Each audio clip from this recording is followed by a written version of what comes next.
Assalamualaikum warahmatullahi wabarakatuh. Alhamdulillah wassalatu wassalamu ala Rasulillah.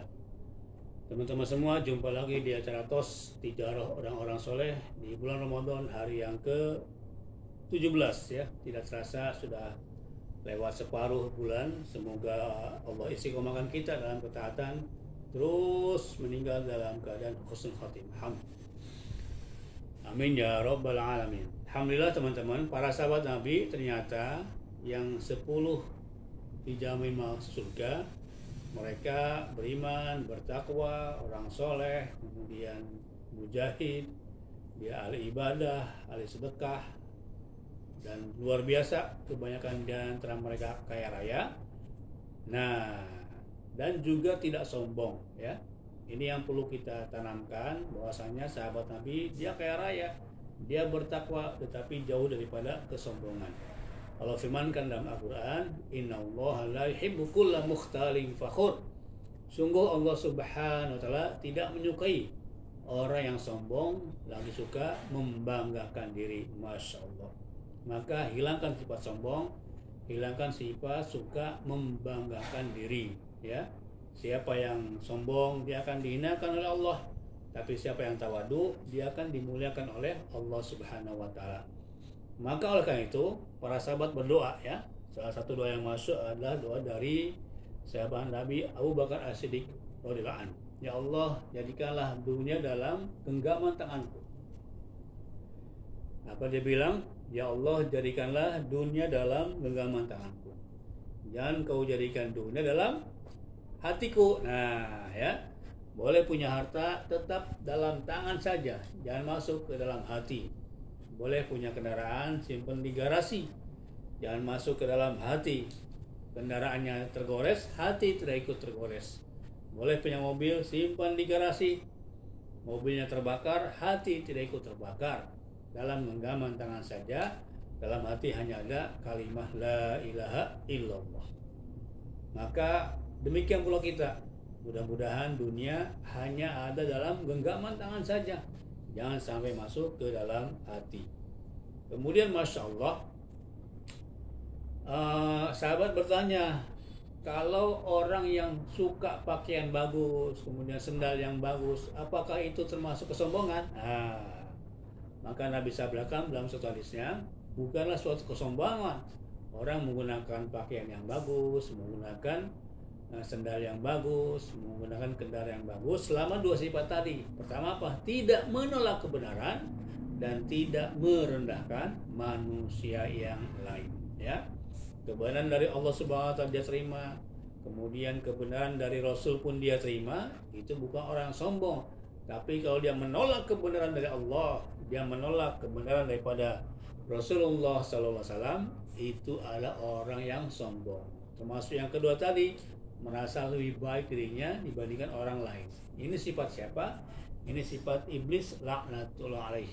Wa qala ana khairum min khalaqtani min nar wa khalaqtahu min tin. Itu ucapan iblis. Apa dia katakan? Aku lebih baik daripada Adam. Aku diciptakan daripada api, sedangkan Adam dari tanah. Nah, dia merasa lebih baik daripada orang lain. Itu adalah kesombongan. Teman-teman yang dirahmati Allah Subhanahu wa Ta'ala, demikian pula kata Ali bin Abi Thalib ya.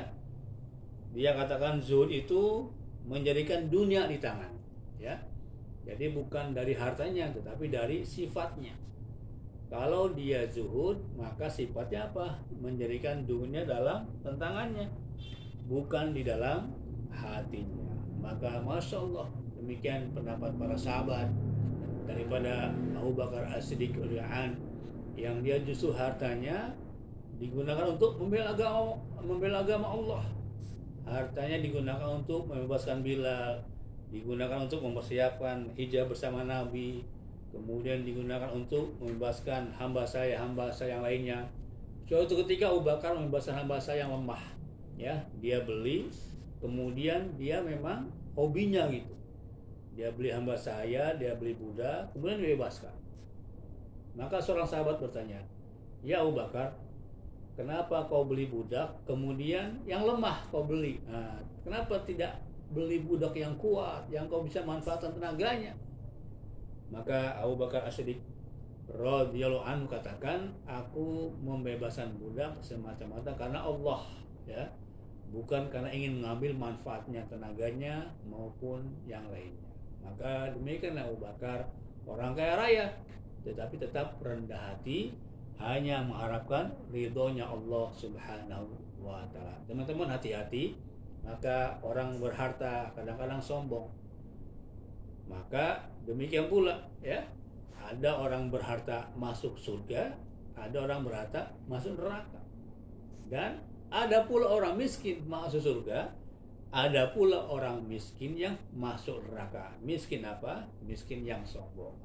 Mudah-mudahan kita dihindari oleh Allah. Sudah miskin, sombong pula, itu rugi dunia dan akhirat. Maka Masya Allah, ya, tidaklah layak masuk surga apabila di dalam hati seorang manusia ada sifat kibur, ada sifat kesombongan.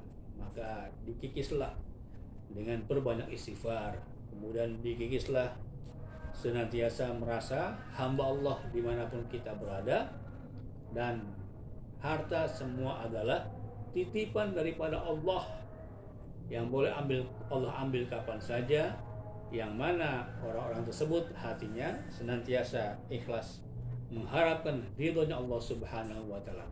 Kisah terakhir bagaimana Imam Abu Hanifah mendapatkan berita bahwasanya hartanya telah hilang, dia lihat hatinya, ya.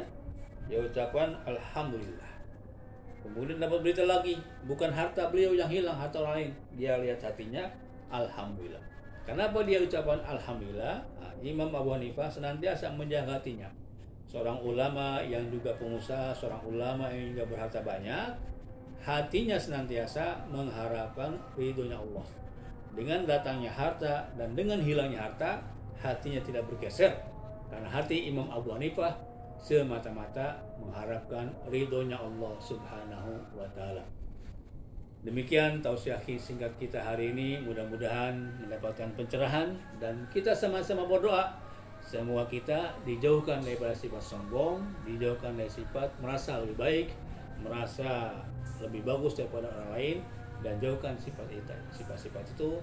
Semoga bisa meneladani para sahabat Nabi. Subhanakallahumma bihamdika asyhadu an la ilaha illa anta astaghfiruka wa atubu ilaik. Assalamualaikum warahmatullahi wabarakatuh.